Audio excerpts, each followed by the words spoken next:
The first 3 weeks of the eruption here in Hawaii, crazy things would happen in the middle of the night. A new fissure would open up and it would threaten a new neighborhood. Thousands of people were evacuated from their homes. I started the Hawaii Tracker Facebook group to help people understand what's going on and get their questions answered. Hey, how's it going? We're live. This is Fissure 20. We had hundreds of people all throughout the neighborhoods sending in videos, articles, and images. We spent a lot of time making sure the accurate information gets out. This is live. Still lava moving. They weren't just sharing a story, they were helping their neighbor. If a family was being evacuated, the group would just jump in and help out. So it was huge. They were watching out for each other. Hello everybody, thank you for coming. Thank you for the support from everybody. As we go through this, we're growing closer together as a community. When tragedies like this strike, you really realize how much you need each other.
Aloha everybody, I'm Philip Ong, geologist, here to give you guys an update along with Dane DuPont.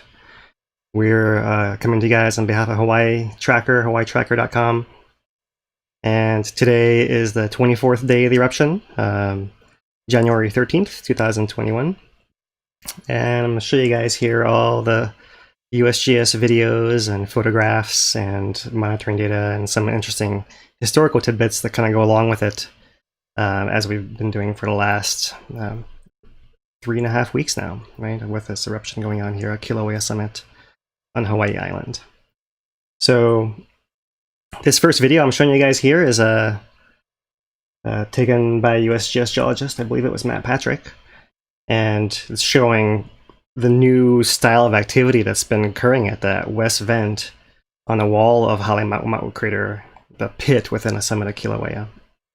So what you guys are seeing here is what's been described as continuous low fountaining. So rather than kind of occasionally the Strombolian poof, one firework, poof, another firework, and the lava oozing more sluggishly like you were seeing a couple of days ago, now we're seeing, it seems like much more frothy, gassy lava. You can really see it bubbling up right there.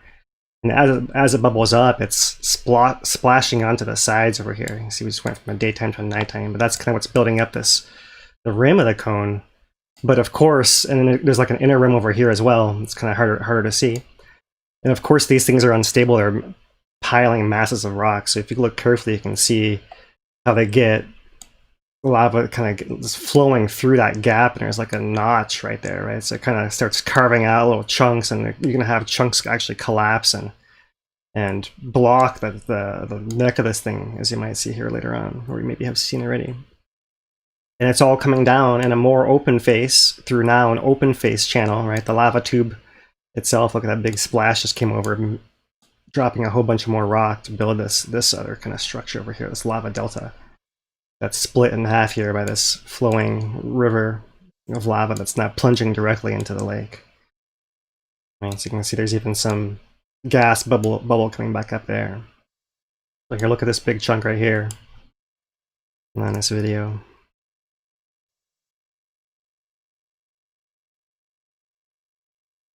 Pretty amazing. It's hard to imagine the size of that thing. It's probably as big as a car or something like that, right? That chunk that fell over. So, you know, these structures can build quite quickly, and it seems like there's been renewed pressure in a volcano that kind of comes along with. It seems like it might be something we in the past described as a deflation-inflation event, but it might not exactly be that. We'll have to look into more detail and see. You can kind of see the real gassy lava, continuous low fountaining going on over here. So, all right, for comparison, let me show you guys what this looked like a few days ago, January 8th. So this is a video I showed you guys before, and it's might be a little laggy here. You can see it's kind of glooping out of that vent in that area right over there, and oozing down into the lake right down there. And so just for comparison from a few days ago. And there's also been a helicopter video released from, I believe it was yesterday morning this was taken.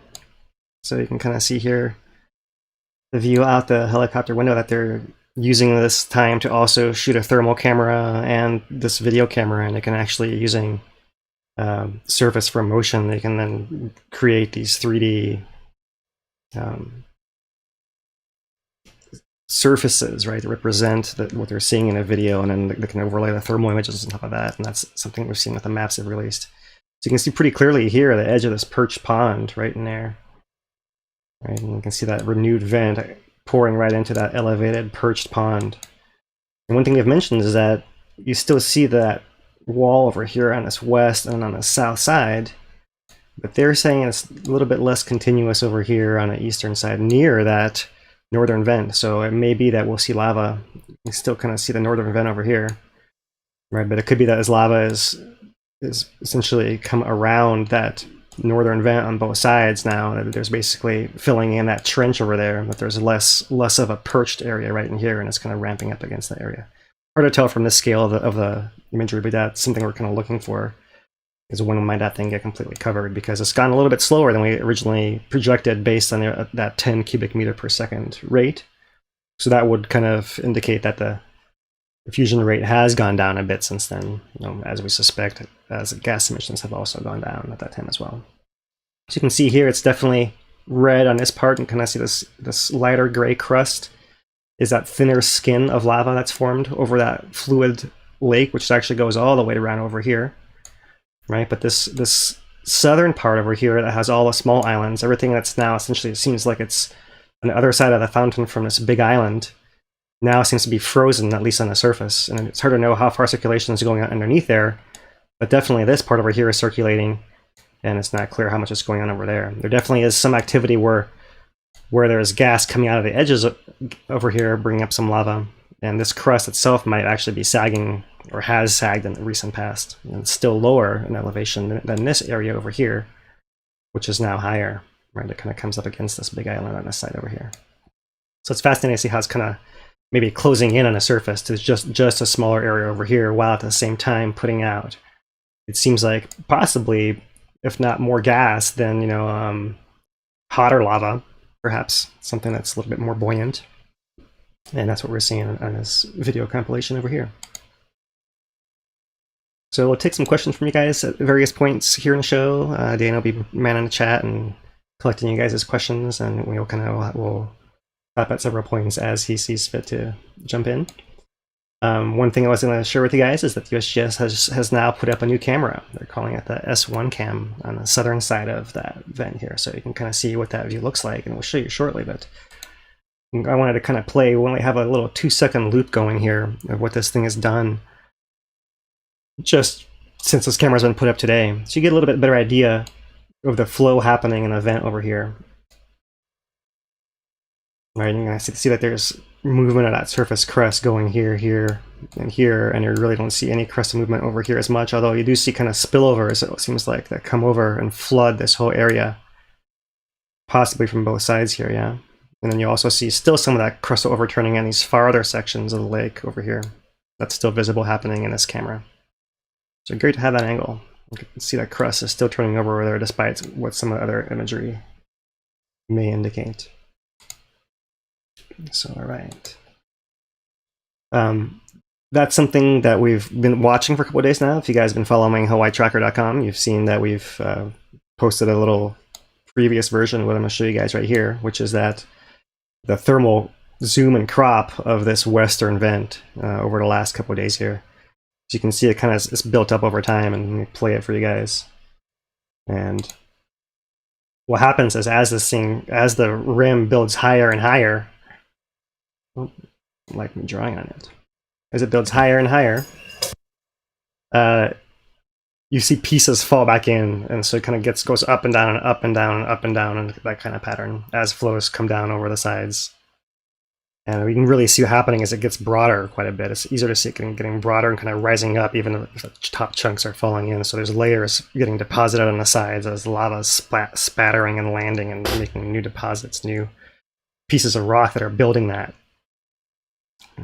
all the way up to be that broader structure we're seeing now. So that is the animation of the thermal camera zoomed in. And we can show you guys more zoomed out. What I'm going to show you guys now is just the loop of the whole eruption, so you can kind of see what's happened. That western vent is down here, so that's what we're just focusing on just in the last few frames. But of course, we had a northern vent. It's still visible over here. And in the later stages of the animation here, we're going to see this whole southern part of the lava lake actually crust over. Right there it is, kind of turning that darker color. That's indicating a lower temperature.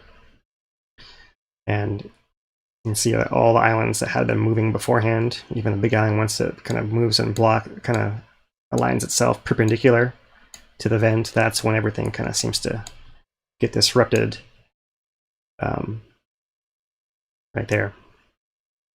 And locks everything in that back part into place right there.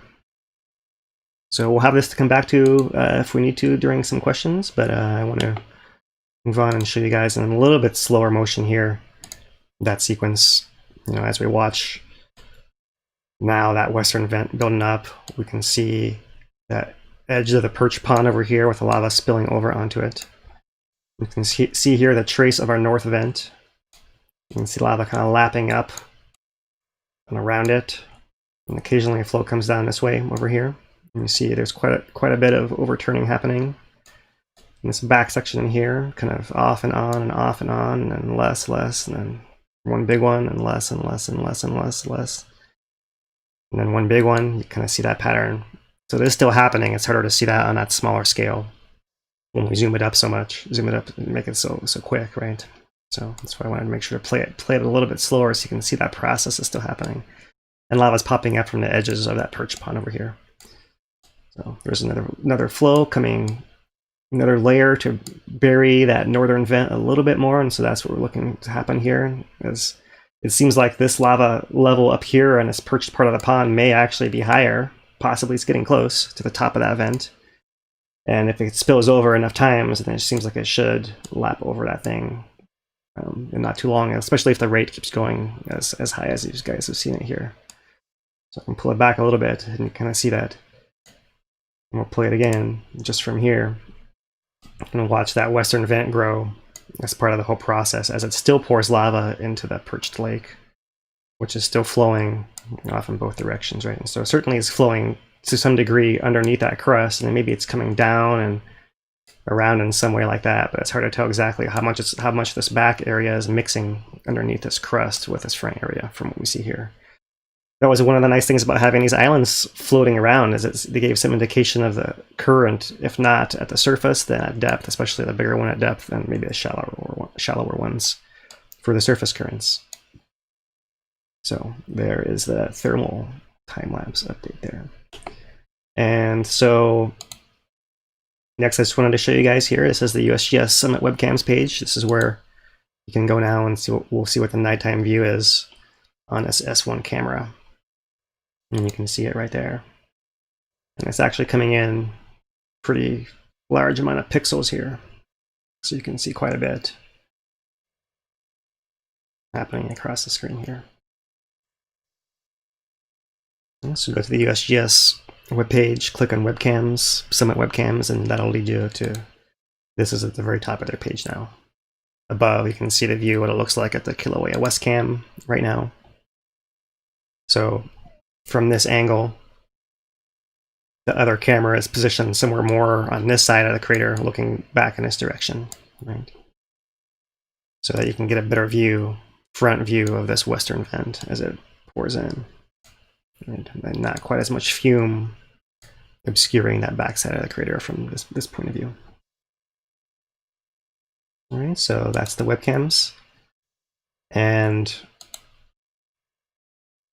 ready for some of these questions? Yeah, before we get into some pictures and things, we'll take some questions here. All right, well, we got a few here.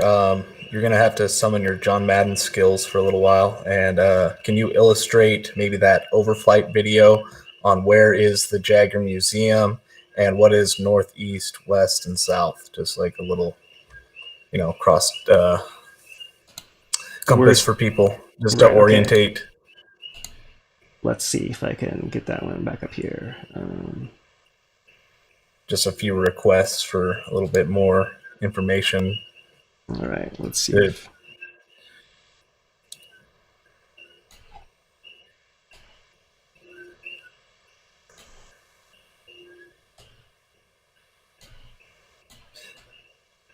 All right, so I got the video back up. Can you tell it to me again? Yeah, can you illustrate where Jagger is and the north, south, east, west of like a given shot, given frame? All right, so let's start with this one that I have pulled up right here. Kind of this view where the helicopter loop starts. Maybe in here. So okay, maybe this is a good spot right here.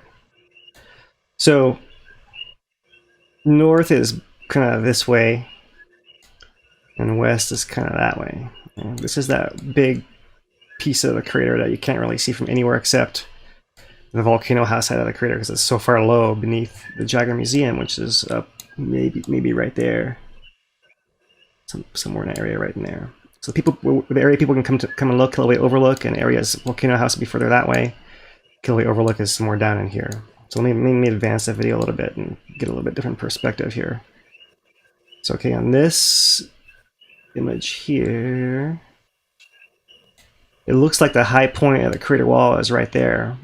So that would be Kona, and the Jagger Museum would be over there. Oh, can you even see that? Let's see that. So bring this down. Yeah. Seems about right. There's the high point of the crater. So somewhere right in there would be where the Jagger Museum is, and so north would be kind of more off in this direction now. Right, Volcano House might be coming in. The steam vents are over here. The volcano house is over here, so it's still kind of a north that way, west that way, in that view, very roughly speaking. And maybe what I could do is, let me see if I can, somewhere over here I have a thermal map that's been released by the USGS here. And so what we could maybe do is we could zoom in on this a little bit. You can see in relation where that western vent is. If we're going to look at our lava lake as a clock, let's say, right, with this being 12 o'clock, 3 o'clock, 6 o'clock, then somewhere between 9 and 10 o'clock is our western vent. and our northern vent is not very visible here, but it's somewhere in a 12, 1 o'clock area, something like that, right? So that's kind of a good way to orient yourself, is direction of that north vent, and the west vent is more or less like that, right? So, and here in this thermal image, you can see that darker area as well, the lighter color lava flows too. So, all right. Is that enough on a video? All right.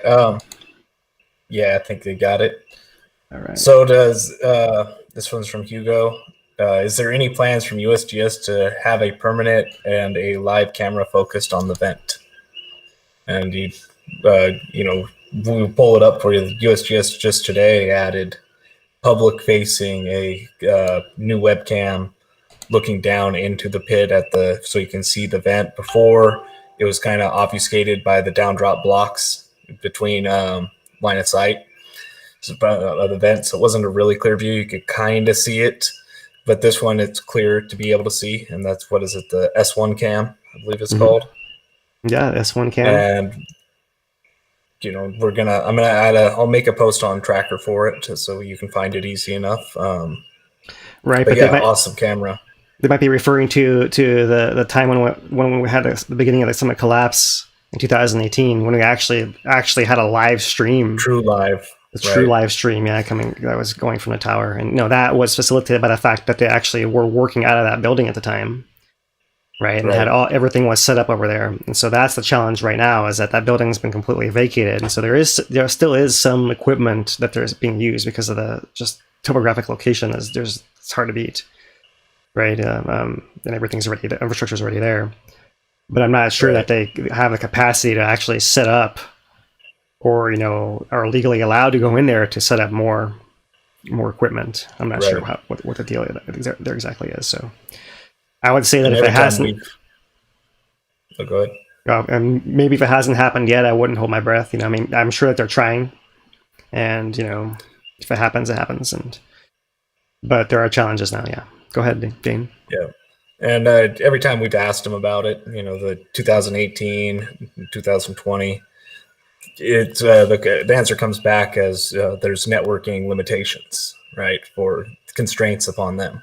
They cannot jeopardize the monitoring equipment because the bandwidth is getting chewed up by a live stream, right? Yeah, exactly. It has to be the lowest priority possible up there to have a live feed, public facing, just because the monitoring is more important. So getting into the next one, we've done this one before, but it's always fun to do again. Is it possible that the pit will fill up and then overflow? Yeah, it's possible, but it all depends on the eruption rate, and that's something we'll get into shortly. The eruption rate really is the big enigma. Is like, what is, we just watch it and measure it, and we don't. The USGS watches it and measures it and shows us and tells us what they're doing, right? And then they actually, based on that, we can make projections, right? So, but it looks like the eruption rate's going slowly down, and that's the hardest thing to predict. Our original projections, I mean, we can go back to them perhaps. Let me see if I can pull up here, right? For example, just give me a second. Find where I put it. Here it is. So let's show you guys this, right? So this is a USGS summit contour map right here, and the green line is the edge of that inner pit around 800 meters. And then the blue line is a 900 meters. That's a little bit higher. That's kind of the edge of this higher pit where it could start spilling over onto this southwest bench over here. Right, so they're at the rate that it was filling before. You can kind of revisit. Oh, wrong way. This way. The rate that it was happening before. We estimated this. When was it? Somewhere around January 3rd. So it's been about 10 days, and at that they were telling us 10 cubic meters per second. Right, was their December 28th report. So it's been a couple of weeks since then. I'm not surprised if the eruption rate has changed and maybe gone down a little bit. But we were assuming it was going to fill that whole ice cream cone equally all the way, so we didn't anticipate it actually closing in and raising higher just in one section and not in other sections. That's kind of going to throw off our calculations as well. But even with that, still hasn't made it to the top of the north vent, which we thought would have happened, you know, up to a week ago already, right? So it hasn't happened yet. So the west vent is growing higher, so this top of the west vent is kind of changed. So I've been moving target, so it might be more over here somewhere still. But the bottom line is that we can't believe anything further this way if our eruption rate is actually going to be a little bit lower going over here. Then everything gets spread out in time, and it takes longer for it to all fill in. So it all depends on the eruption rate. Yep. And I think we have one more question for this round. New viewer Terry from Canada.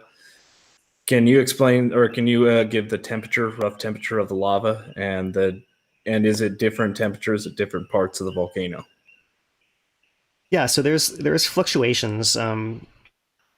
Ballpark, all the lava is like a little bit cooler than 1200 degrees Celsius, 2200 Fahrenheit. That's about the hottest it comes out when it's super hot and gassy, right? Of course, when it's deeper underground, it's much hotter than that, and so that's a whole different game when you start playing with how little lava carries some crystal, and that crystal form at some depth, and you can see it actually formed at a temperature much hotter than I'm telling you guys. But as far as when it comes out as you know, changing from magma underground to lava at the surface, at that point, it's more or less that 1200 Celsius, 22 Fahrenheit. Now, there's little nuances and variations, right? So one thing that we were informed by USGS was that the temperatures at pool and down the lava tube all the way to the ocean were actually dropped very, very little, something like only 20 or 40 degrees Celsius, somewhere in that range. So it could actually travel something like 20 miles, right? You know, whether it's through the rift zone and down the lava tube system all the way towards the ocean, and only lose 40 degrees, right? So it actually insulates itself very well. Still, if you can measure within that range, you can then start discriminating with, you know, even by 5-degree chunks. And so, you know, there are variations, and the geologists do look for that as an indication of, you know, you want to measure everything you possibly can, right? The gas content, you know, you have to know the gas content if you want to know how much lava is actually there, because the volume is depending on the gas content and its volume as well. So it's a lot of kind of knock-on things that are important, that you observe them in all different ways and try to synthesize it. So there are little variations, you know, that can kind of tell you if the lava is a little cooler, maybe it's a little less gassy as well, and a little more sluggish and a little more sticky. And if, you know, maybe it's been degassed to the surface before or longer, right? And if it's hotter, that's not the case. The opposite's the case. So those things do matter, and they do measure that, you know, and we eagerly await results of when they get their lab up and going to tell us, because something else you can tell is like when you see the glass is what temperature that thing actually come out at. And that's a much more reliable measure than trying to shoot a temperature gun from afar at the thing. Right. When it comes down to it. I can add a little bit more to that. Just, you know, like in 2018, one of the things that we saw was pockets from previous eruptions of magma stored underground inside the rift getting brought to the surface after decades and decades stored down there. So those were cooler. That was cooler lava than the gas-rich lava that would come into play later. And we were, you know, at the time we were talking about breaking it apart into phases, or you had the 1955 phase of old lava ending with about Fissure 17 with that old lava andesite eruption. And then we saw like more gassy lava come through as the eruption started to work its way back up the rift. And then once we got to Fissure 8, it was like, okay, this is the pure gassy stuff from Hale Mau, straight from the summit that we're seeing. So yeah, and it was different characteristics at each phase. Right. But that's it for the question line that I got. I have one question that I want to ask, but I'm going to save that for after we go through some data. All right, sounds good. So yeah, we'll take questions again a little later. So you guys make sure to hit up Dana in the chat, and he'll take questions and answer you guys as the chat allows. So, but we'll get back to our narration here of our current eruption update, and we'll show you guys the photo and video chronology from yesterday. It's got a couple of photographs here, kind of zooming in on what we've been showing you guys here. Let's see if I can get it a little larger. And so yeah, there you can see just a snapshot showing that open conduit now where the lava's bubbling out of there, right? And you kind of see at the bottom here, this is that big chunk that fell over and just clogged maybe this shallow part of this little outflow. So lava was just flowing over it, under it, and it's eventually going to push it out of the way, wear it over, or it might actually push it in the lake possibly, and that could make a little floater, that little floating piece of rock that circulates around. That's one thing I did not show you guys in much detail yet, but there is some of these later captures over here. There's like a little rock right in front of the vent, right near when you look at that zoomed in thing that we actually. So yeah, there's a little chunks that that most might have come from a piece of the island, whether it's above the surface or below the surface. If lava's churning around here, you could actually rub a chunk off of that thing potentially. It could be a chunk of this other crust. It could be a chunk of something older. It could be a chunk from something up here that fell in. It's really hard to tell, but obviously some of the stuff is a little lighter and it will float and kind of bob up and down through that lava surface. So interesting to kind of note that, and try to address that question too. So Matt Patrick, USGS photo, another one here as well. You can kind of see the lava streaming down the sides and building up the breadth. This thing is really broad now, right? That's the big difference. Even if these big chunks keep falling down, you can see it's really broad now. So they're saying for scale, the top of the fountain here is 40 meters, 131 feet above the lake surface, and 131 feet from there to there. Right, so that's the size of that cone, 130-foot cinder and spatter cone with a low fountain coming out of it, pouring down on the sides into this lava lake. And there it is again. And image of a geologist measuring elevation through the laser rangefinder here, very fancy laser rangefinder. You can kind of see the lava moving over onto around that island over here, and there's a flow back in this direction over here. So they're measuring with this laser rangefinder. They're measuring the top of this fountain. They're measuring the surface of this lake over here. They're measuring the low spot in the trenches around. Right? They're measuring the surface of the island on a high spot. They're measuring the surface of the island on a low spot on the edge. They're measuring the elevation of the perch pond over here. They're measuring a trench. So this thing's getting put to really good use. Right? And of course, that's the closest you can get. So you gotta make sure you can do all the necessary math to have this position be really advantageous to you. And there is an aerial view as we can examine a helicopter overflight, right? So you can kind of see a little bit better here, this northern vent and the western vent. So once again, north is kind of more like that, and west is more like that, something like that. And zooming in here, you see that there's times, depending on when you actually snap the shutter, you might see lava sloshing out of this thing more or a little bit less. So kind of it does seem to have some variation. There are always cycles upon cycles that occur in these eruptions, and so that's not surprising to see that change right there. All right, so since Dane wants to see some data, let's look at some of the monitoring data here. And let me refresh this here to see what's the most recent thing going on. And I'm just gonna put everything here on one page for you guys today. Let me change my color, make it a little easier. And so here we have the 2-day tilt from the USGS Hawaiian Volcano Observatory, and what you can see is that it had been going up on a long upward trend. In the last 2 days, it only goes from minus 0.7 to plus 0.5, so 1.2 microradians. It's not that large, right? It doesn't count from the bottom. You can kind of see that since this morning, it dropped down from that 0.5 to dropped down 0.7 again, and since then it's been coming up a bit, and then we'll see what it does here again. It could easily keep going back up.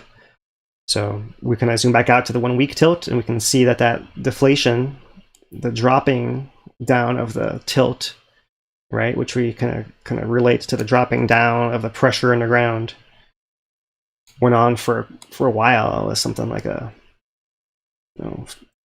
5 days or longer going downwards before it came back up, starting on the 9th. and then came up for a long way. And if you kind of see on this more zoomed out view that the amount it's dropped since this morning before it started coming back up is not nearly the same amount that it came back up earlier over the last 1, 2, 3, 4 days, right? But we'll zoom out a little bit more and look at the 1 month. And so on a 1 month scale, we're over here, and we came down, we went up more than we came down, and we're still going up a little bit here, but we're coming off of a high spot that we dropped down during initial phases of the eruption with a huge tilt decrease over here. And that this is the point where the west vent switched over to the north vent, becoming submerged. So it starts pressurizing again, and then it actually starts going down before it has this kind of bite taken out of it, where it goes down and up again. And so it's this particular area right in here that's worth spending more time on today, and I'm sure that's of interest to more people. And so that original shape right here does remind of a deflation-inflation event that we used to have in the past. And so we'll look at that later in our broadcast as a peek into the historical context. And so with that in mind already, then this little one going on up here looks a little bit like that also. Like it's like some down and up variation that could be called a deflation-inflation possibly too. So we'll have to see. It's got a slightly different shape. A down and up, right? Almost more like a V shape, whereas this one's more what we'd normally call more of a U-shaped. It goes down and comes back up and something like that. So we'll see what that actually means. If anything, it could be that these are actually just normal variations in the volcano that look like deflation-inflation cycles, and they're not actually deflation-inflation cycles.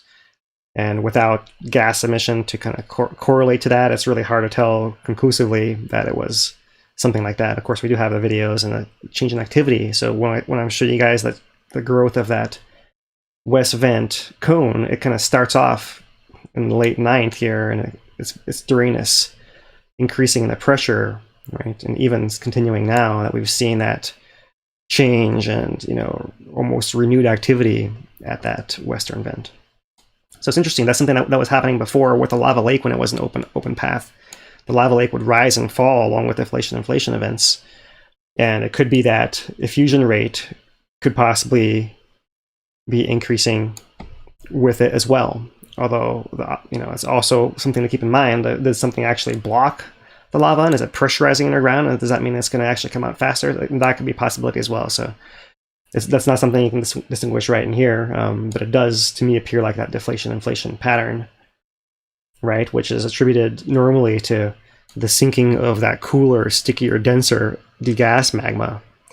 It kind of clogs the pathway as it sinks its way down, and at some point it gets down deep enough, the fresher stuff can wiggle its way around it, and then they turn over, and then all the fresh stuff comes back up, and it kind of resurges. And so it's almost like that sinking of the gooier lava, and then the resurgence of the fresher lava, right? And that could correspond to what we see with the activity at the western vent there too.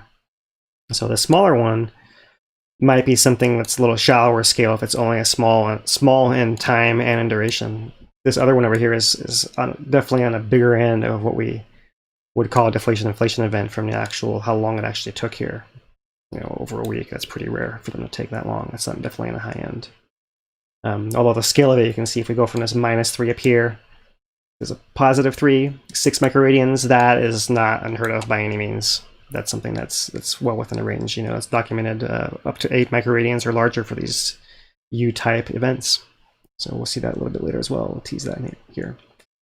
So all right, the lava depth is essentially still rising. They've had to kind of change a little bit because in this earlier section it was the entire crater being full of lava. And in the more recent times, it's been the lava depth below that western vent because it's now got different elevations at different points in the crater, and they're being very descriptive with what elevation it is where.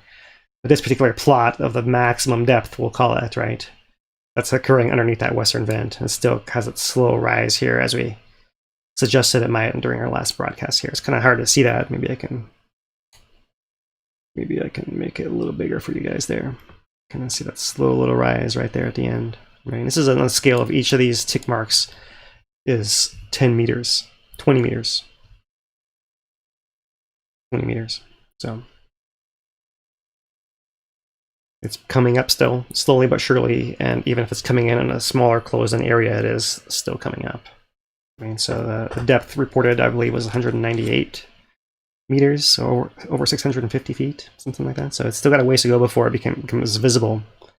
But it could well be that, if we check on the elevation of this vent over here, right, 40 meters above the lake surface, right, and we go to the USGS update, and we see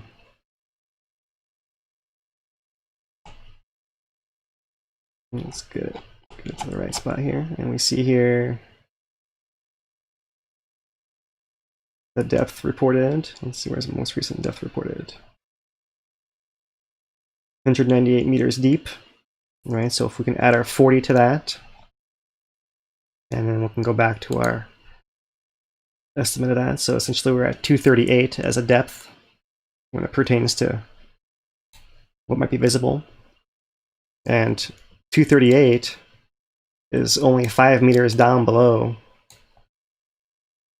what we imagine you might be able to see from that southern viewpoint. So maybe if that western vent gets higher and higher, maybe that's a better bet that we could see that thing coming into view sooner than the lava lake itself from the south. I'll have to do a more direct line of sight to see how that actually might work out now that we have some better geometry and topography over there. So that's the next thing to look for as far as viewers to the park right there. All right, so let me go back to way over here.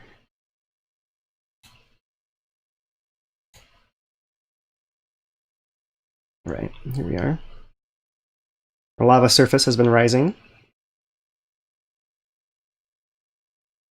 Our SO2, now USGS has plots both for the year, so we can kind of see here, going back in 2020, these lower measurements that were closer to between 20 to 50 kind of range, all the way up to early December, and then the relative spike and drop down since then of these SO2 emissions values, right? And so we can zoom in from this upper plot to the lower plot over here, and this lower plot is just showing. I'm drawing since the 20th here, that kind of pattern of where it went down, right? And so, of course, it came up from some lower value, so some curve, something like that. And the most recent measurement put out by the USGS on the 11th, 2,500 tons of SO2 per day, which is still a huge amount for, if you were to measure it in industrial standards. For people, it can still be very smelly and create quite a lot of fog, but on the scale of this eruption and eruptions like Lake Landing in the past, this is really down to not that much. The long-term range reported by the USGS for the 2008-2018 lava lake at the summit of Kīlauea is in the range of 3,000 to 6,500 tons per day is what they've stated in their updates. So it's still within that range, although at the low end of it. You'd think that if it can stick at that range, it could sustain for a while, but if it keeps dropping down below that, then you might see that it can't sustain itself, and it might keep closing in, and it might do a start-stop kind of deal, and we'll have to just wait and see how the plumbing actually works out. The longer it keeps going, the easier it is for it to keep going, because the pathways keep being used and widened by the flow of the magma through there. So they also have brought all their other live instruments back online, but it's interesting to compare now. We can kind of see here for the last month the actual live SO2 monitor, right, compared to the real SO2 curve. So the real curve we know is something like that. And so we can kind of see that really you got to take the high values of these peaks, and you might be missing quite a bit of stuff in between if the winds are blowing the wrong direction. Right, but that's the trend you see on that particular station. Not too different, but you do have to kind of be able to. It's a lot easier to see with these measurements over here than it is to see on something that relies on the wind direction. So there are two other monitors as well, and maybe if we had like something that actually summed them all up, you could then say the sum of all the stations all around would be such, and then you might be able to catch it that way, perhaps. So, all right. As far as earthquakes, the USGS does still generate 1 week earthquake maps, and on these they include earthquakes that are below magnitude 1. As you can kind of see on their scale down here, they include magnitude 0 on there. So you can have those 0.5s and smaller ones, and gives you a little bit better insight into what's happening in the volcano here. So you still see that there's been some activity underneath the south flank of the volcano, mostly south of the rift zone, going down, right? There's one event deeper down over here near Kalapana, but really there's nothing happening on the East Rift. There's kind of a big lack of anything happening, even small earthquakes anywhere on that whole middle East Rift, anywhere in the lower East Rift up here, and even in upper East Rift, you don't see anything in here. Nothing in the Southwest Rift either. You do still see the deep cluster of Pahala earthquakes happening at about 30 kilometers, 20 miles down, part of that magma supply zone to the volcano, deep down. And you do still see some of these summit, presumably adjustment earthquakes, as the ground we've seen through the tilt and the GPS is moving up and down there a lot, right? And adjusting to things coming in and out, magma coming in and coming out in the past few months. Right, so as far as the longer term view here, you can kind of see our earthquakes have come down from what was in the range of 80 to 160 per day down to we're in a range of 40 per day or less since the eruption began here on Kīlauea, just the boundaries of this map. So you can kind of compare this view of the last 1 week to what built up to this event over the last 1 year. And for those of you guys that didn't join us as we were building up to this event, here's kind of what it looked like, the pattern. I'm changing my color here. Let me maybe zoom into it a little bit so you guys can see a little easier as well. So we did see this pattern around Kīlauea summit and the whole upper East Rift zone right here being very pressurized with lots and lots of earthquakes, and even a little bit of the upper Southwest Rift was involved with earthquake swarms as well. And there was adjustments between Kīlauea and Mauna Loa happening at this Kauiki zone over here, that there was a flurry that happened earlier, a few months before. And some adjustments happening over here in this area of the Upper East Rift Zone. This is interesting because, we've now seen that as the eruption at the summit continues, that there's been sagging from the Upper East Rift Zone. So these areas this might be a larger area of magma storage, larger than the actual pathway that's feeding magma through, right? Which, if we'll dive into it at some other point when we get into research more, but one of the recent reports by HVO scientists led by Matt Patrick is that they believe that this conduit between Pu'u'o and Halemaumau in 2018 was in the order of 2 meters, 6 feet wide. So that's not that big an area.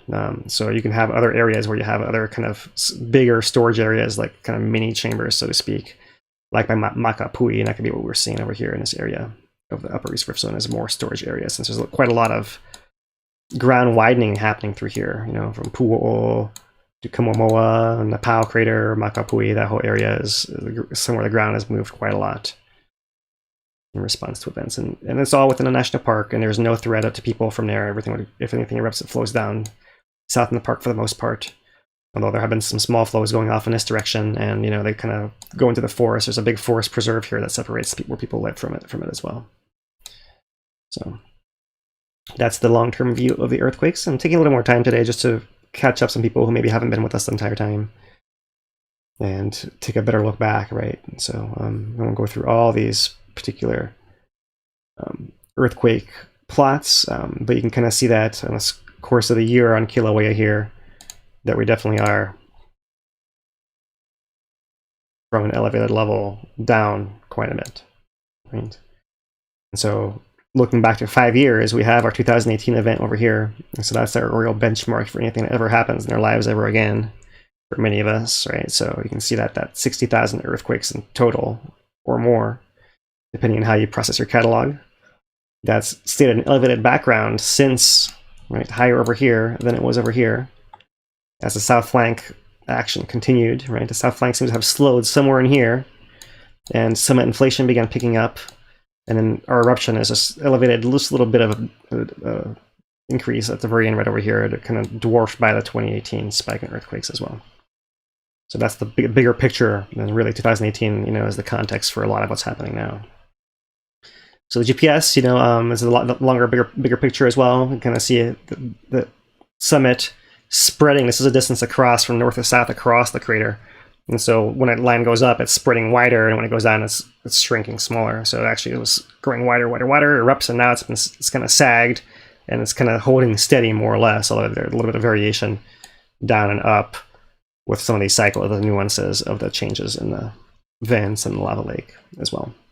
So this is a distance on the East Rift at Pu'o'o across the rift zone, and you can kind of see that from north to south, it also has contracted, right, after having reached some kind of equilibrium where it was kind of full enough that it was sending pressure back to the summit, so the summit would erupt. Right? And then maybe about what was its limit, so to speak. It didn't seem to go beyond that, and then it's been sagging since there. And it didn't erupt. The magma came out the summit, so that's the weakest spot still, as expected and predicted. So in a 5-year view, the 2020-2021 eruption here is a small little blip compared to the big drop in GPS we saw in 2018, both at the summit and a change in the rift zone here, as we actually had a big intrusion and then a sagging and then kind of rebound and reinflation since then. All right, that's the big picture view there of the data. And kind of to point out this other earthquake maps that we like to use from earthquake.usgs.gov. This one is only showing it's got some other magnitude threshold, right? On this particular map, I don't see anything that's above a 1.7. Right, and this is also showing just in the last 24 hours. So in the last 24 hours, there was an earthquake that actually was not far from Kīlauea here, and this was a 2.8 south-southeast of Fern Forest at 6 kilometers depth on a south flank, part of that same south flank pattern. Interesting to see that there's a little adjustment still happening in south flank with a couple bigger earthquakes, and still like a little bit of a cluster on Kīlauea side of the Pahala deep zone. That's still deep zone. Pahala, the feeder zone area of the volcano. Mauna Loa itself, fairly quiet, couple earthquakes, although there are more earthquakes than you can see that are below this threshold. We will cover Mauna Loa in more detail on Friday during our Friday update. All right, so that is the earthquakes, and show you guys a little bit more of the gas. So here's those other few gas monitors. You can kind of see that some of them pick up bigger signals at times than others, depending on wind direction. And that's why it's important to look at all of them. You guys are going to be using this for anything serious here. And so, of course, we have the state and county maps to rely on. State of Hawaii, actually. So here's our current state of Hawaii. Let's see if it actually will give us any information if I click on all. So it's showing some yellow values around Hilo, Mountain View area over here, and everywhere else in the state looks all right. See if I can get this to respond here and one screen for us. So we can filter it by PM 2.5, and you can see that that's what those high values are in the Hilo area, kind of right under that Hawaiian Paradise Park value. Is a little bit more to the east of there, but presumably it's affecting a larger area than you see on here. And if we look at just the plain SO2, then SO2 is actually right. So it's a different kind of emissions there, right? It's actually particulates that this thing is detecting. And in the park, everything is green right now, but you can kind of see that going back over the course of the day that there was particulate warnings in a red zone at the visitor center, SO2 as well at the visitor center, and the steam vents SO2. And it was kind of overnight, early this morning, late last night, and everything else is in a green in the park. Right. We've used purple air before as a kind of indication of what might be happening elsewhere in the island beyond what the state of Hawaii is measuring, and this is essentially a citizen initiative, right? So you can actually get a purple air monitor anywhere and upload your data to the network and become part of the network. So it looks like the purple air, there's a 95 up here at the summit. All right, and you can see it puts up a graph for us over here, showing a little bit of the history of that, how it's kind of risen and fallen. It's not quite to its peak, but it's certainly up there. And we don't have a whole lot of coverage in the Hilo area. And kind of data gap over here. but certainly some stuff in Kona over here. There's a 159 over here. I wonder if there's someone running a generator nearby. I'm not sure what's going on over there. Right, and certainly some yellows, 59 and 65 down here in Ocean View, and 35 in the South Kona. So you definitely see some impacts. Possibly some lingering VOG here in North Kona as well. Right? But one thing that's happened is that there have been shifts in the wind direction. Right, so that the VOG, if you look at the VOG model here, put out by University of Hawaii Mauna Kea Weather Center, you see that here's our source, and that now most of this stuff is blowing off north and the east, and it does kind of switch. You see it south and west, and then that whole cloud kind of swing around. I'll watch it here for a few more frames. See, it starts wrapping back the north right in there. And so that can explain why you can have these larger values elsewhere in the island. You know, and maybe this is happening for the past few days, and it's typical of our winter weather pattern here in Hawaii, that we have less trade winds. The trade winds come less often, and so it's not surprising to see more VOG. But of course, when eruption is happening, then everyone will smell it, and then questions arise. So that's why. All right, so let's move on to show you guys the windy plot that shows a similar thing as well. So you can kind of see in the windy plot that there's a lot of the wind is moving back here to the northeast, and so that cloud of SO2, this is an SO2 layer. If anyone's looking for this on windy, and I have to go look for the SO2 layer over here on that bottom right side, and then that's where you click, and it gives you this layer that's measured from the satellite, right? Copernicus satellite here. So you kind of see where that's going as well. All right, and let me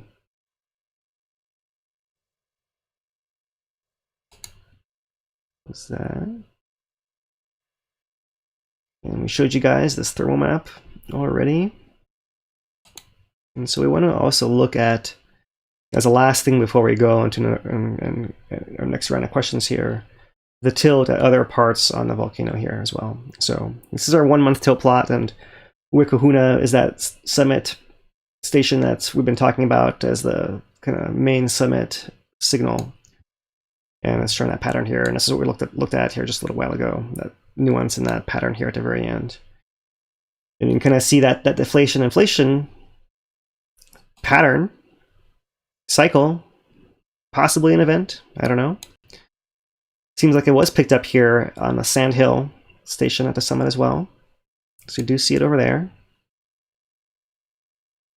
And at Kīlauea Iki, you do see it as well. Everything's kind of dwarfed by the magnitude of this initial signal over here. But this is 5 microradians between tick marks over here. So you are seeing, you know, a few microradian, not as big as we saw at Wikuhuna. And we don't see any data on our summer camp station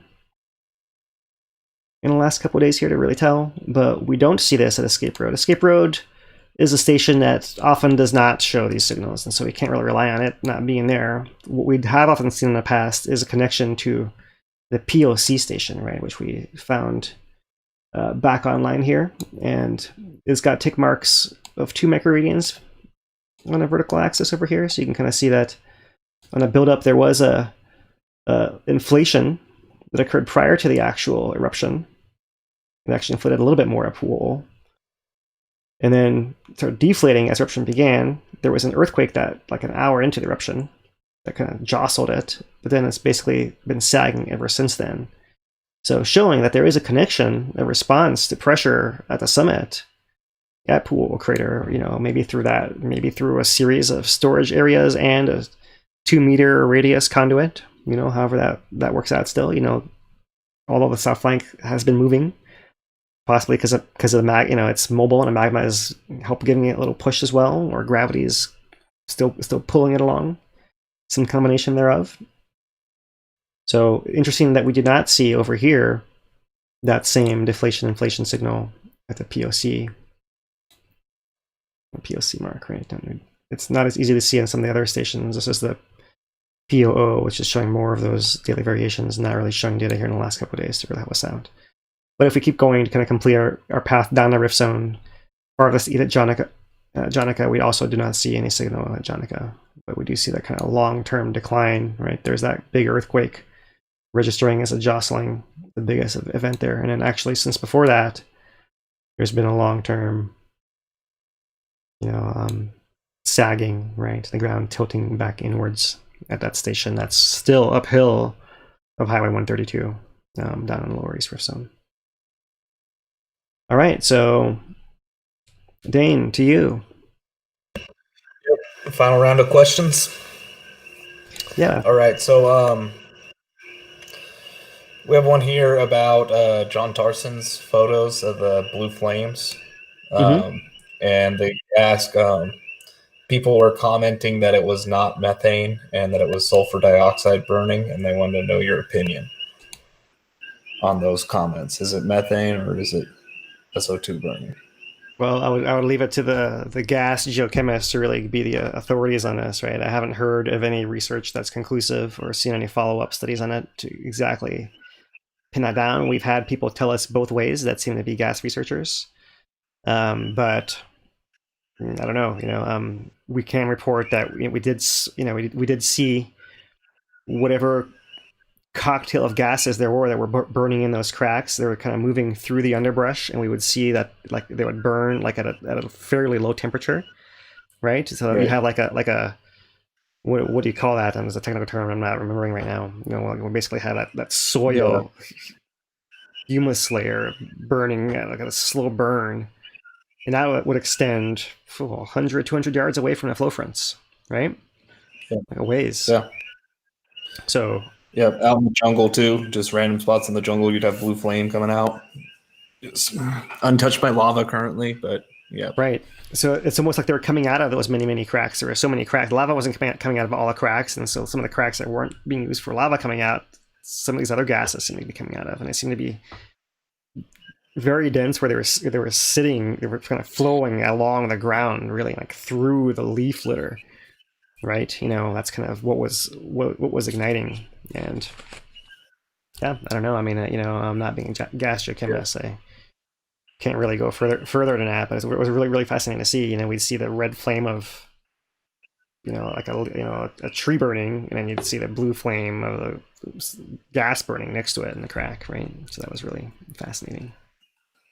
Although at the time we had our minds on many other things, including all the houses on either side of us. Right. So maybe that's right. Maybe that's why there's not the research on that. Right.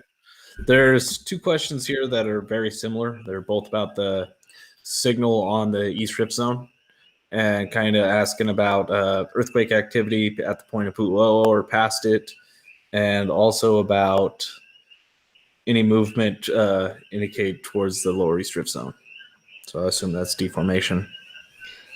Yeah, so I wasn't necessarily going to show the 2-year GPS graphs farther than Rift Zone, but I can. So let me pull these up for you guys here, and this kind of helps answer the question of what's happening further down in the Rift Zone, right? So that's kind of why I want to bring this up. So let me get loaded for you guys and show it on the screen for you here. So all right, so this is now a 2-year plot. We've been in the past looking at 1 year and 5 year. Right now we have 2 years on this bottom axis, left to right. So it's a little bit different. Right, so we're not seeing 2018 on here, but we're going farther back than the other plot. So we're kind of compressed here at an end, and you can kind of see this is a summit signal that dropped down. This is the east component at the top panel, north component in the middle panel, and an up component in the lower panel. Right, so it's kind of 3 different azimuth of one station, and you can see that. East-wise, it was basically it was going west, then it went east, and then it kind of stabilized, and it went north and then south quite a bit, stabilized, and now is still going a little bit south. And up and down-wise, it was rising before it erupted and has been sagging and seems to have stabilized since then. Right, so that's kind of our reference point of what's happening at the summit. So we're not going to go into that much detail on every single one of them, but you can kind of see that the other summit station has similar kind of components at the outlet at the summit. Byron's Ledge, similar kind of components, although you see the north, it's still sagging back to the south. And you can see that the up component here is stabilized as well. So, okay. Crater rim, similar kind of thing. Now on the East Rift, we look at what happened at Mauna Ulu. Right? Mauna Ulu, we do see a signal on the north component. We see a little bit over here on an up and down component, and we see maybe a little bit on the east component. You know, this is in the order of half a centimeter, perhaps. So it's still significant, you know, when you talk about ground movement, right? But, you know, for what Kīlauea does, it's not that much. And what we basically are looking for is that there was a response that happened here at Mauna Ulu, right? It actually did feel it and contracted as if it had pressurized and was kind of bouncing back, right, as it emptied to feed the summit eruption. 7 miles east of the summit at Kananui-Ohamo, you see that there was a response as well right over there. And certainly you can see that there's a signal of that eruption here at the far right end of the graph. We go to Kamomoa. This is still west of Pu'o'o, and you see, yes, that far to west of Pu'o'o to Kamomoa, there is still some response, right? So, you know, Pu'o'o itself, definitely a response there, not as much on the up. This Jacuzzi is like a South Pu'o'o station, so a little bit combination of flank and Pu'o'o, but it's certainly showing an effect as well. Now we get to the Jonica station, which is that furthest one, that farther down where I just showed you the tilt from, you know, above Highway 132. And it is showing no change at all, right? It's the only one. Maybe slightly moving to the south a little more, but not really doing anything in the up and down, not really doing anything in the east and west. So there's really nothing convincing here that there's any connection at all. So when it actually was able to pressurize over the last 2 years, it didn't get past that blockage up the rift to here, right? So that's the key. This is the key data right here, telling us that it's not connected all the way over there. Right? So that's why we can keep saying that, as we don't see the signal changing at any point here. So back up to the lava lake, right? Mm-hmm. Kyle is asking about what kind of restraints or limitations are there on how high the lava lake can rise, like in terms of pressure, and kind of like maybe how that northern vent got overran with lava and didn't have the pressure to continue. So, what would be the restraints in that situation if it were to get to the top of the the 900 meter level? Right. Well, so yeah, I mean, 900. Sorry. It's interesting to think about that northern vent, right? Because I mean, it's true that the pressure at that one finger of that blade was affected, but it had other cracks that were still open, so that it only essentially reconfigured that one notion, right? Plugging all of them all together is a different manner entirely than plugging just one finger of the whole blade. So that's kind of one aspect of it. If you plug all the different fingers, and then you could potentially open a new finger. Yeah, or you could just push through and erupt through the lava lake, which is something that's happened quite a lot, right? When we look at the eruptions of Halemaumau 2008, when the lava was coming up, it came up through the rubble, and it erupted, you know, from below and filled from below all the way up. I forget how much it was in total, you know, 800 feet, 600 feet at least, something like that as well. It was a much smaller, it was a more cylindrical conduit rather than the cone-shaped one. But still, yeah, it could come up quite a ways. All right, so there was a question about about Mauna Loa, but I think we'll just hold that for next one maybe, and because there's really, with the USGS update, the monthly update is supposed to come out then, right? Yeah, and the last few haven't had any change. Right. So I'm going to ask my question now, right? And looking kind of at the tilt meters, and the what we were saying last time was a deflation-inflation looking cycle, right? The thing that catches my eye as like the elephant to speak about is how we had the inflation event, right? Which could be magma coming into shallow, right? And then we see this, now we're seeing the deflation, right? That's similar to what we saw in the beginning of this eruption. And more gas-rich, hotter magma coming out. So did we get some kind of charge from depth into shallow? That's what we saw to reinvigorate the eruption, or what is your read on that? No, I mean, I think it doesn't have to be from that deep for it to be more charged, right? I mean, it can just be basically be not erupted yet. Whereas, you know, there may be stuff that's still backflowing through that vent. You know, possibly, I mean, we're not sure what's happening. Any of those areas deep down on those cracks underneath those lower parts of that western fissure, right? So I mean, it could be that there is some flow that we can't see. That's really hard to tell.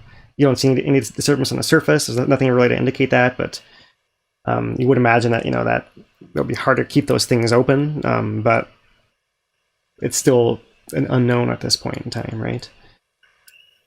So yeah, it's interesting. You know, I mean, this is deflation-inflation has been kind of an enigma, you know, for many years, because, you know, you'd see that happening at the summit before there was open crater and a lava lake, and then you'd see it after there was an open crater and a lava lake, and you'd see it not only at the summit, but also at Pu'u'o, and then you wouldn't see it at Pu'u'o once in a while, for a while, and then you would see it at Pu'u'o again for a while, and then you wouldn't see it again, and you would see it again. So and never quite figured out exactly why, right? We can kind of say what we know about the times when all those changes happened, right?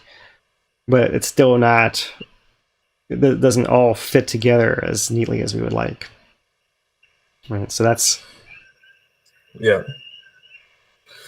All right, so we have one final question, and then we'll, sign off. So this from Chris from Facebook, can the lava fountain actually build itself higher and higher? Kind of like the building of a lava tube, but vertically. So what are kind of the restraints upon that thing just becoming a lava tower? Right. Well, I mean, as you guys have seen, there's pieces falling all the time. It's really unstable. So it's trying to get bigger, but it really has to kind of do that by sloshing beyond that inner radius where it keeps falling in and out, in and out. It's all the ones that go beyond that matter. So it kind of can get broader and a little bit taller as it goes on, right? But it's kind of the throat of it, the nozzle where lava's coming out, it's still the same. That channel is still the same elevation there. So like one thing that happened with that northern vent that we saw is it wasn't when the top of it got drowned that the thing turned off and sort of was flowing back. It was when the bottom of the base of it got drowned, right? That kind of where the throat of it was, not where the top of the crack was, but where the wider part of it was. When that got clogged is when it shut off, rather than that upper portion. So all right, well that does it for me on the questions side. Yeah, so I've got a whole bunch more. I can talk about the tilt, and there's a couple other releases USGS did as well. So we may be able to take a few more questions at the end if there are some that come up. But I could talk a little bit more about deflation-inflation, since that's kind of what that's where we are right now. And so I'm going to bring up that this paper that came out of USGS collaboration as well. Episodic deflation-inflation. This is back from 2015 by Kyle Anderson, Michael Poland, Jessica Johnson, and Asta Miklius. And this was kind of followed up on an AGU meeting that happened in Kona that we talk about some other time as well. But kind of to pull out a couple of things, that they did there, kind of in summary, they looked at a period of 13 years from 2000 to 2013 when they had good data, and it kind of normalized everything and kind of see this is a whole tilt record, taking out the big excursions from eruptions and that kind of thing. So what's left over is all the different deflation-inflation events. You can see they come in different shapes and sizes. This is what they call a DID event. You have these really big, deep deflation events. You have smaller ones, periods like through here. I might have to zoom in more for you guys to see a little bit better the variation that there is in here, right? So that's one of these, what they call a deflation-inflation deflation event right in there. That's that kind of signal like that. That happened a lot more in the early days. And you have more of these bigger deflation-inflation events, like that one. And of course, these smaller ones you see in between. So they kind of come in all shapes and sizes, right? And so what they did is they took them and categorized them and stacked them and, you know, try to relate what was going on with them. And here's an example of, they actually only had 10 DID events, but you can kind of see they've normalized them and they look like that. And the V events have that kind of pattern and variation, right? Come back up in some way like that. And the U's go down more gradually and come up sharply, right? As opposed to coming down sharply and coming up sharply in the V-shaped events, right? You kind of see some example plots up here, and they actually would see that there would be a signal at POC station, Pu'o'o crater, that followed Uekahuna, and so they put it on for comparison. They looked a little bit different at different locations, right? So those are the different kinds of events, and, you know, I'll just kind of show you guys, look at first here on the left, this microradian range, 0 to 8, and this is across time, all the different events. They've actually added them up here and categorized them so you can actually see that. This might be harder to see unless I zoom it in a little more as well. But the V events end up being in a range of 2 to 4 microradians or so. And the U events have a much broader range that might average something more like 3 to 5 microradians, but goes all the way up to 8 microradians. This is the 8 microradian mark over here. And they actually have, in that range, 2 different events that were 8 microradians large, U deformation events, you know. So that doesn't exclude what we're seeing at the summit of Kīlauea now from being a DI event. It's definitely not like, oh, it's too big, or it's, you know, we have to look for more patterns of that, right? So they actually took the events from all the different stations that were kind of across the board. And I'm not sure if I have, yeah, so this is, yeah, I think I'll just jump to here. And they basically have modeled where a magma, you know, where the inflation source would have to be to produce those events seen at all the different stations. And it comes up with what we imagine being this kind of shallow magma body right over here. This is the area that we've called the shallow Hale-Ma'u magma chamber, right? We have a deeper magma chamber in the South Caldera that's further to the south over in this area over here. But there's a little gap in between them here, and this one's deeper, and this one is shallower. So this would be indicating that these DI events are all coming from the shallow source, shallow magma chamber, right? Even the big ones that they're describing in this study, right? So that's really fascinating. So kind of, you know, just to go a little bit more, how does this relate between Pu'o'o and the summit? And so here's a signal at the top, and I will zoom this in as well, where before the Father's Day eruption in 2007, you would see deflation-inflation events at the summit, and you would see nothing happening at Pu'o'o.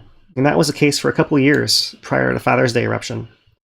And that particular eruption, for whatever reason, after that eruption was over, you started seeing deflation-inflation events mirrored on East Rift Pu'o'o station with a slight delay, something like 2 to 4 to 6 hours or more afterwards. Right? So actually that's when it kind of had stopped and it kind of came back on. And similarly, there's a south flank event, a slow slip event that kind of changed things as well at one point, kind of turned things off. And you kind of see that further on in time over here in 2011, after a 4.8 south flank earthquake. You can kind of see everywhere to the left of here that the summit and Pu'o'o are mirroring each other, right? The Pu'o'o with a slight lag. And after that earthquake, the pattern becomes much more subdued and eventually kind of dies off a bit, you know. So there's really some control of the pressure, although there have been lots of other earthquakes and lots of other south flank slip events and other intrusions and eruptions that have happened in between that did not change these patterns. So that's where the mystery still comes in, is what's actually controlling that pathway, and, you know, like the pressure, you know, could you have something locally more that could actually buffer it? So they actually address this in the paper, and they say, you know, actually that there are 3 things that could explain disappearances of DI events at Pu'o'o. One could be pressure pulses at the summit no longer enter the East Rift Zone, which would mean that there is essentially some something keeping a pressure at the summit, right? So that might be one thing that's happening now, is that whatever organization we have, the pressure is only built at the summit and it's not building anywhere outside of the summit, like at Pu'u'o, right? So that could be something that signal is telling us. The second could be that pulses enter the upper east rift zone but don't go as far as Pu'u'o. So maybe if we were to see a signal at Mauna Ulu or something, we don't have that information to really say that.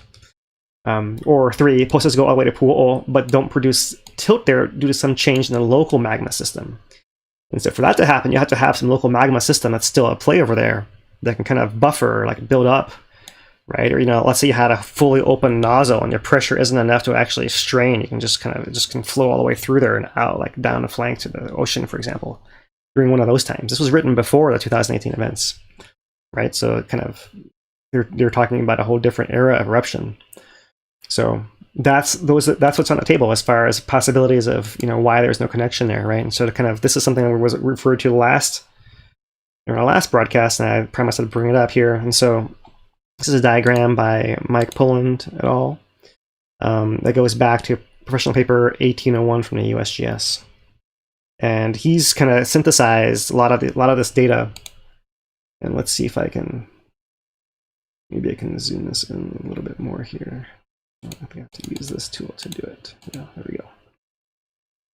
All right, so he's showing the caldera up here, and the upper east rift zone here with a bend, and Pu'u'o over here. And so he's showing, labeled by an H, what we're calling the shallow Halemaumau chamber, and by SC, south caldera, larger chamber offset to the south. And we'll show you guys a map view here shortly. There is a shallower volcanic southwest rift and a deeper seismic southwest rift. Right? This may be a series of cracks that the magma can move through to cause eruptions on a southwest rift. But when we see a seismic response to pressure, we see it at a different, deeper spot that's slightly offset to the south, called a seismic southwest rift. Labeled by K on this diagram over here is... what's happening? Got a K on a diagram here. I think I gotta forgive me here. Let's get this zoom back in so you guys can see it properly.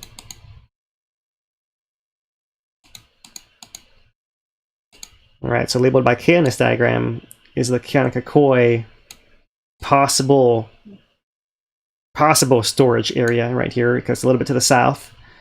It's in the south part of Kīlauea Keanakekoi crater, and there, you might invoke some kind of storage area over there that causes the many eruptions that happen on that south side of the caldera.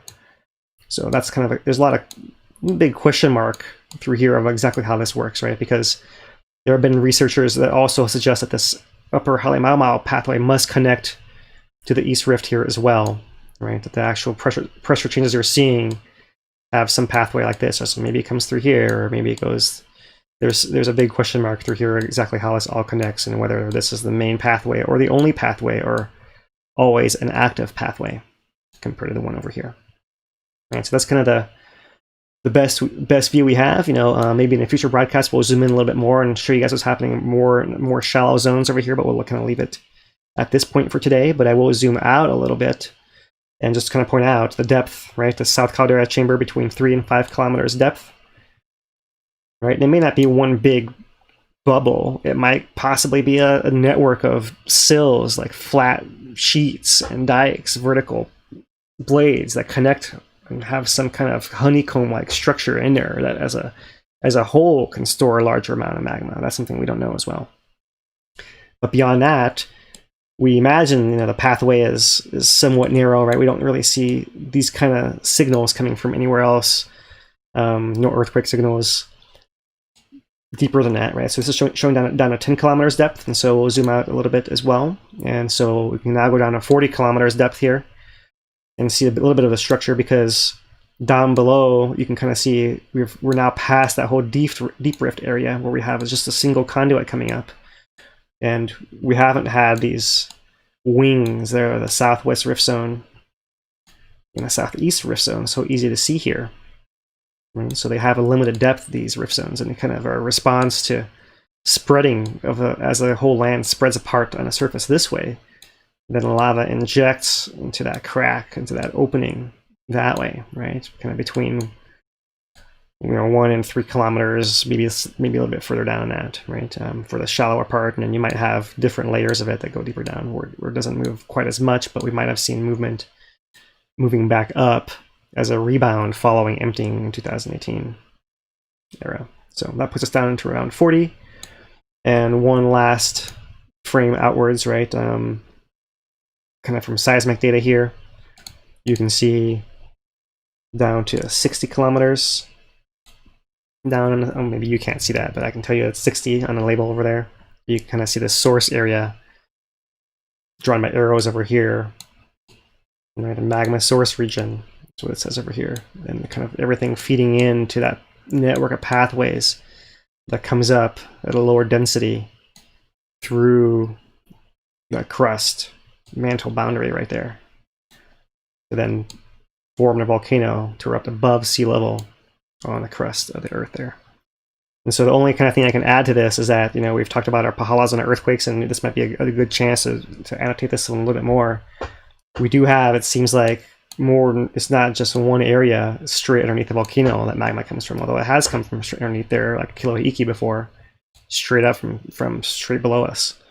But there are a lot of other times where we see activity more in Pahala, where I imagine there's more of a feeder zone that's kind of offset, and then that kind of comes up, and somewhere around 30K down, there's some other pathway that comes in somehow, maybe, right? And it also goes to Mauna Loa and to Loihi as well from that source. So there might be some complications that are kind of simplified in this particular diagram right over here. But that is kind of how it all ties into the big picture of, what the tilt might tell us. We're only looking at that very shallowest stuff, very shallowest chamber on the surface there, right? So when we're talking about, is that pressure building, we can kind of see it on just a caldera. Is that important? It certainly is important to the caldera, but it's still to be proven that it can extend beyond the caldera with its impact at this point in time. Right? Even as far as the tilt goes, showing us last deflation-inflation event. So a couple more things I just want to point out here before we, maybe, if there are any more questions, we can take them here, and then, maybe can give you guys a little bonus treat here with some of the last. There's a few more historical pictures that got put out by USGS here recently, but I'll show you guys here that on the main page, if you look under the news, that they've announced new professional paper 1867 on our news page over here. Right, so to show you guys, they've released 3 chapters of this. This first one is a chronology of the lava lake at the summit of Halemaumau. So this is something that we'll go into in much more depth in the future. But I wanted to kind of put out a couple of highlights here for you guys, since there are some relevant things, and here's one. This is a plot showing the lava lake level within that Halemaumau crater in blue, and the ground tilt below it in red. So you can kind of see there's a clear 1-to-1 correlation everywhere, that actually, when you had, in that case, an open conduit, and maybe that's the question we have, is do we have a real open conduit that can be long-lasting, right? Is, if you have, in this case, we did have an open conduit that was gushing magma, was pressurizing to a much higher elevation. We actually saw fresher, well, it's more nuanced than that, right? But we did see the lava lake levels mirroring the ground tilt level, so that's interesting to see kind of how that actually acted as a pressure gauge, right? The other thing that's like in that paper is how the actual crater enlarged over time. So the crater originally was something like this, right? This section being obscured from view, and then enlarged over the course of 7 years when it finally drained out to something like this. Right? And partly because a lot of this northern edge collapsed inwards. But you can see it wasn't just on the edge over here. It actually occurred to some pretty large depth all the way over here, carved out this whole other chunk. That's something they actually could tell from repeated LiDAR scans of the crater floor. So definitely interesting to check out. If you guys want, you just can't wait to see what we present on that. You can go and read it for you guys who are researchers following along with us here today. And here we'll pause before some of these historical pictures have been put out as chapter 2 of that as a visual essay, showing some additional images that we haven't shown you guys quite as many of yet, of the summit activity at Kīlauea. So, what do you think, Dane? Should we do questions now, or should I keep talking about some of these pictures? Let's go ahead and do some of your questions, pictures, and then we'll just finish off with questions. All right. If anybody does have questions, get those added into the chat on Facebook, YouTube, or Twitter, and we'll get those, put in line. Last call for questions then, and we'll finish off with some pictures here. So this is the chapter B. It's a visual essay, views of a century of activity at Kīlauea caldera. And so this upper image here is actually a colored sketch or a watercolor or something along those lines. And I'm just going to scroll through here and there's something terrible. I'm not going to read anything to you guys here, but I'll just kind of show you guys, for those of you guys that's sufficient. You can see here the images, and for those of you guys that it's not, this will be a teaser for you guys to go and see more, right? The first William Ellis 1823 that we showed you guys a colorized version here of, and you can see here an engraving from a sketch by Robert Dampierre in 1825. Right, there it is here. You see that similar kind of view, the little hornitos, the little mounds of lava on the crust. And that's something that you could possibly see happen if that southern part of the crust keeps getting thicker and eventually can't turn over anymore. You might see cracks popping up and spattering and making these little kind of vents like that. Right, that's something you can see happen as that lava surface evolves. This is why looking at these historical images is so important. 1841, engraving from a sketch by Joseph Drayton. Here you can kind of see there's a big black ledge over here, right, within this inner crater. Right, this is a big terrace where the lava had come up and filled in that whole area, flooded everything, and then drained back into this lower pit. And so that's something you can imagine happens as well. Could happen as well. Here in the watercolor, here's that title image, Watercolor by James Gay Sawkins in 1851. And similarly, you can kind of see the view there. I've showed you guys this one before, the 1855 daguerreotype by Stagenwald. Kīlauea crater. This photographer labels it as part of Mauna Loa, though that, there are some visitors that did not really know what they were talking about and what they were labeling at the time. Here, this image we showed you guys before, one of the earliest images of the crater viewed from Uekahuna, where the Geological Museum is now, in the range of 1860 to 78. Right, kind of showing a couple buried crater walls, but a lava lake in the middle of it right over there. And moving on, Cathedral Rock, 1885, photograph by Edward Arning. The collapse of 1866, we showed you that before. Here's another Edward Arning, 1885, showing another view of this island floating within the lava lake here. It's kind of lapping up into the edge here that people were approaching routinely in those days. So this one, another lava lake within a summit. And there are also some cross sections in there. There are some visitors collecting lava specimens, which some other time we can talk about how some people think that is a great way to interact with the volcano and others find it culturally inappropriate, but we'll leave that for another time. You guys can see the people as they approach that and perched pond in Halemau'uma'u that's spilling over here. You can see a spillover lava flow right in there coming from this lava pond. And this view here, and I know these images aren't quite as big, and this is a teaser for you guys to see, and we can present this in more detail as well. This is their viewing technology station, where they look into the lava lake. Frank Perret and Thomas Jagger and everyone else, lava lake being down in the crater below.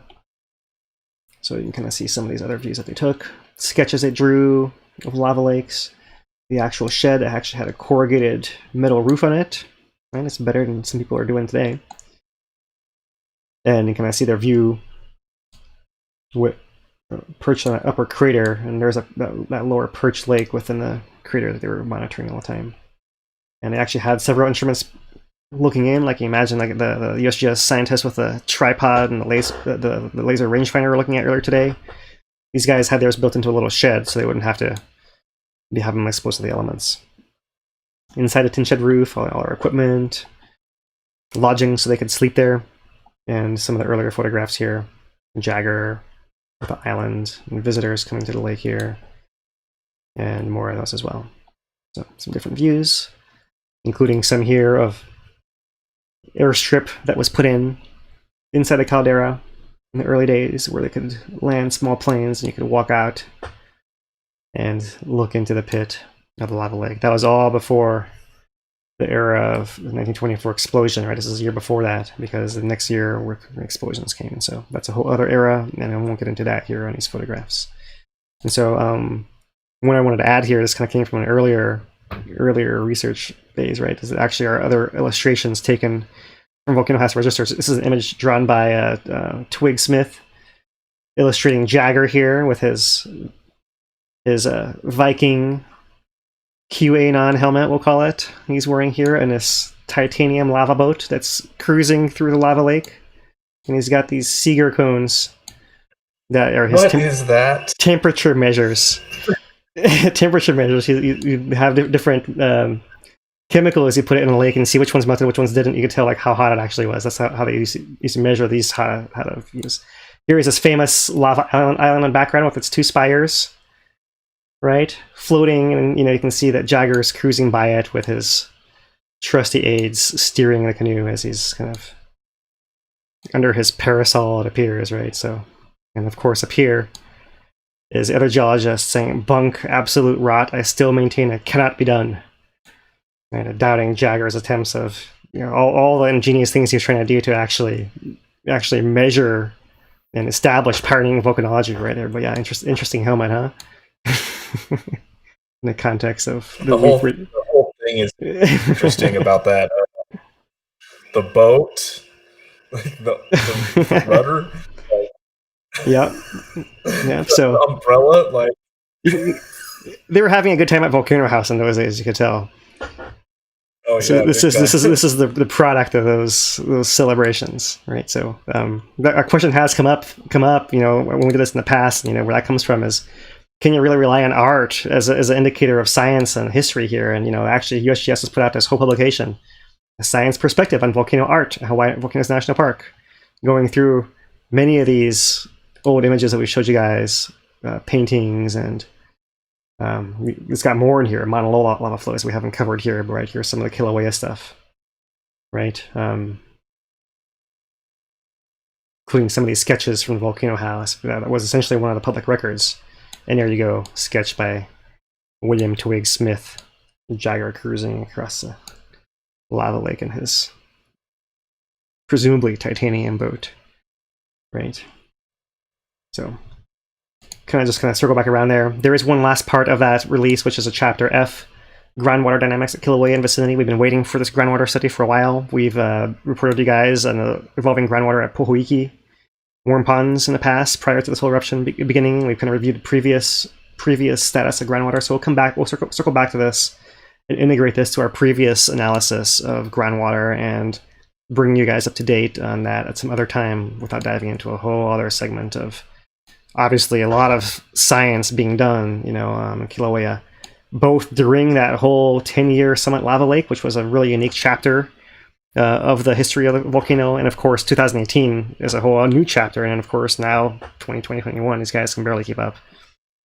So there is the last release, and just to remind everybody, we are brought to you guys by Hawaii Tracker, hawaiitracker.com, where we are posting things kind of in between our updates and days in between, like we've got an early view at that time lapse, other things like that we'll post as well as time comes up, and we'll post a Volcano Watch tomorrow, and we'll cover you guys on Mauna Loa on Friday when we come back and give you guys our next update. So we'll finish off with some questions, Dane, and then we will. All right. Carry on. Yeah, sounds good.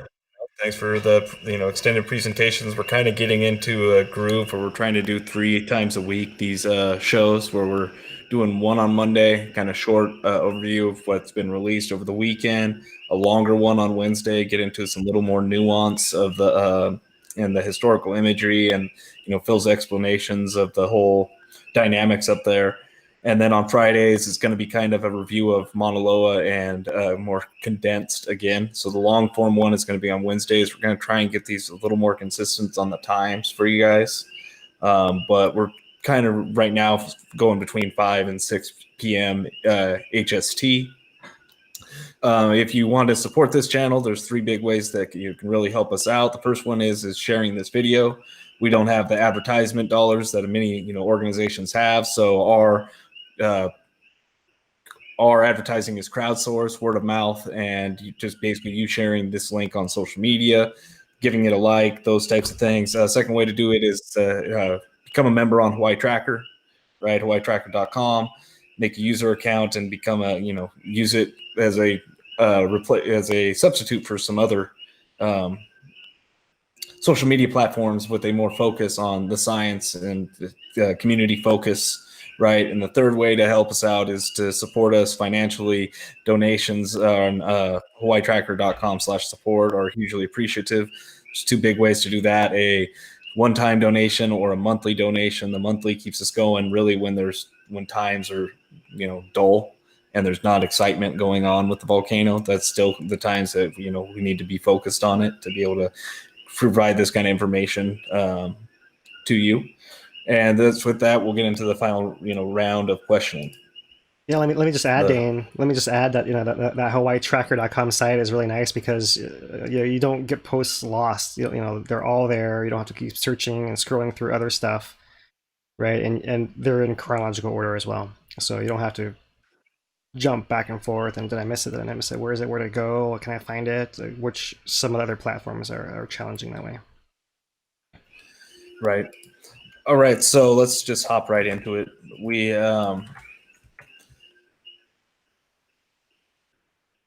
So let's look at, we're talking about the rift zone, right? And we're looking for these dikes, vertical dikes, and even horizontal ones that are in the rift. And is there ways, the question is do they use the vibrations in the ground like oil drillers do to measure for where to dig to find these bodies of molten rock in the ground? Or how do they go about finding these things we can't see when it comes to volcanology? Yeah, so earthquakes are the big way for sure. And there's earthquakes that are reported on the USGS site that are big enough that a computer can do automatic processing on them, and there's all kinds of other earthquakes that are too small for that to actually happen. So depending on who's doing the study and taking the raw data, which has been released, and some of the researchers at the AGU meeting last month were saying something like 120,000 earthquakes by their count, and their way that they were measuring events, right? So you could actually get a whole bunch more earthquakes or events that maybe don't automatically fall in a bucket of where computer detects it actually as an earthquake and can categorize it in some easy way. And so you can actually go and do all, look at all the different data, and what you really want to do is somehow build in a resolution where you can, distinguish between something a few meters apart from something else that's a few meters apart as well. And that's possible to do when you have a lot of data. And so it's in places like oil prospecting or looking for natural gas.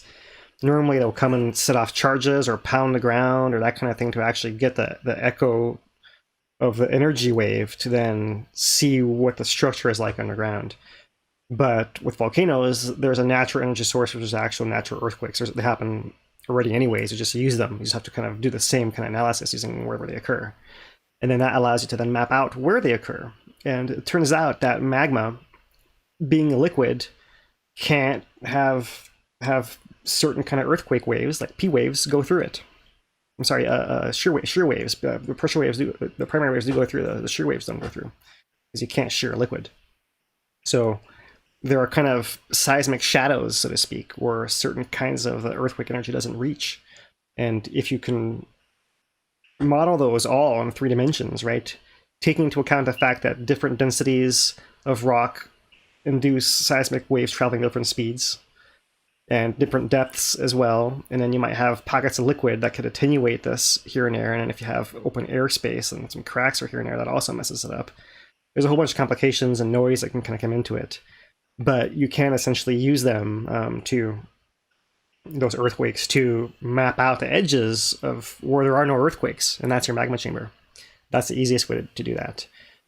There are other ways to kind of try to detect structure as well, and one of the more nuanced things, one of the more cutting edge avenues of research, and people are doing this or been doing this for years already, is using the noise itself. What we see as the regular background wiggle of the Earth, which we normally attribute to the ocean, like waves sloshing on the shore every few seconds, all the time, nonstop, perpetually, forever.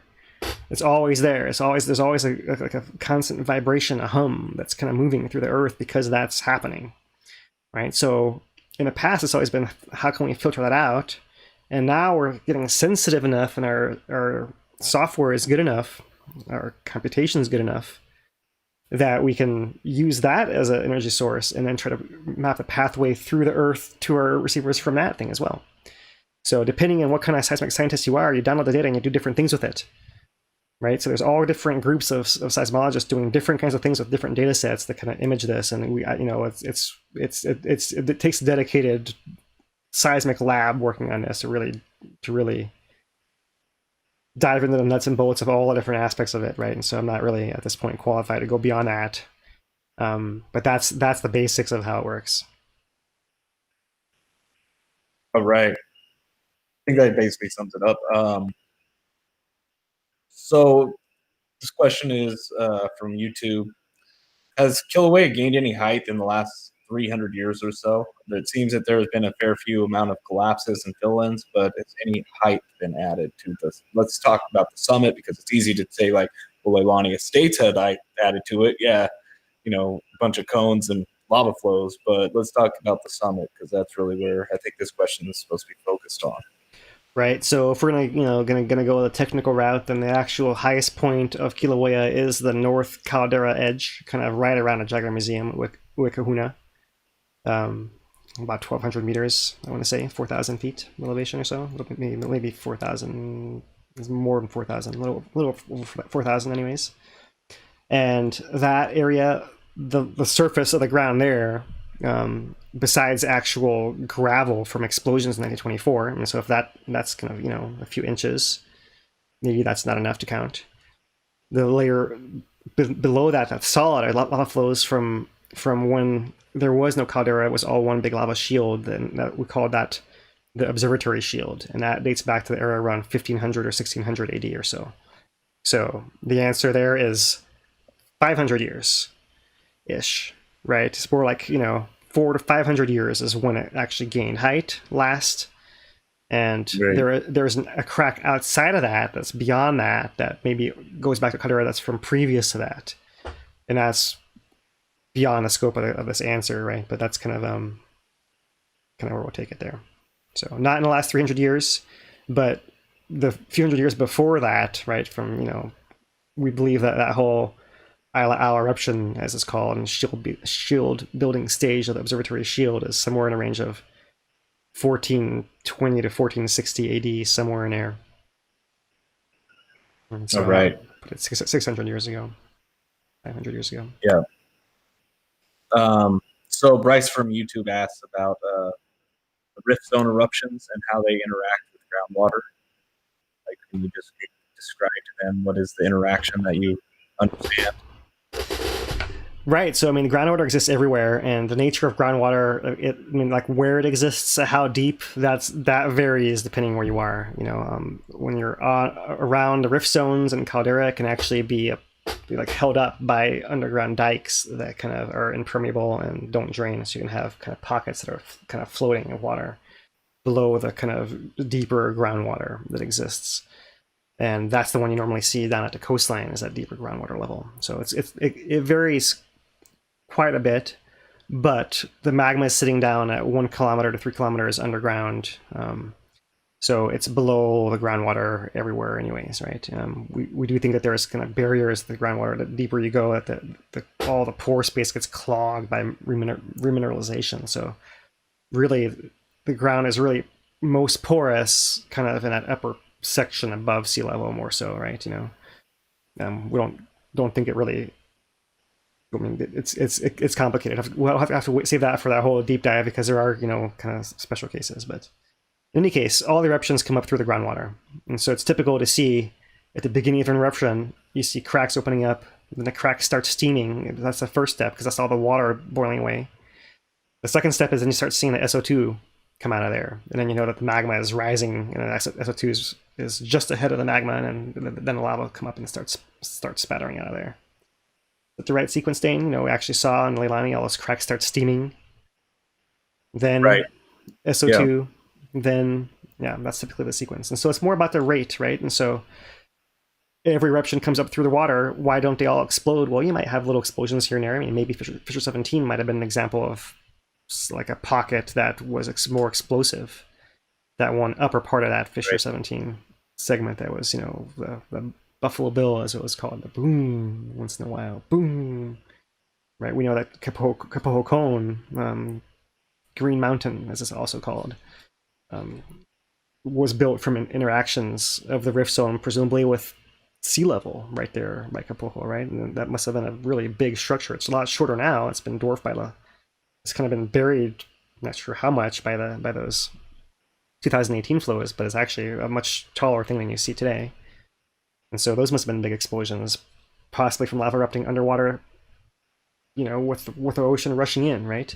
The East Rift Zone goes off underwater another, how far now? 15 miles underwater to the east, offshore. So those eruptions all happen underwater, right? I mean, the whole plates of the earth are formed along these subterranean mountain ranges that are tens of thousands of miles long, circling the whole earth, all of them erupting underwater.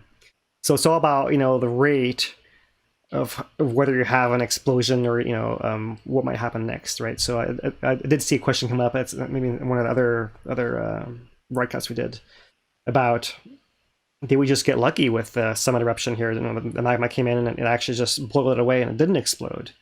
Well, in some senses, you could say yes, you know, because we were being really careful, like not excluding any possibility of, you know, we're not sure what happened in 1924 was exactly right.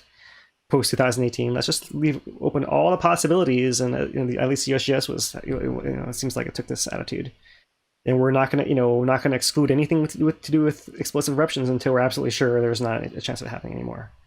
Now we're past that, you know, but early on we heard, you know, scientists like Don Swanson saying it's all about the rate of ascent. If it comes up really fast, then you have to boil it all away really quickly. Then you have a big pressure wave, and then you can cause a big blast. And once you start blasting the thing out, then you can kind of carry on, right? But if it comes up slowly, it's just going to steam away and boil away the water, and that's the normal.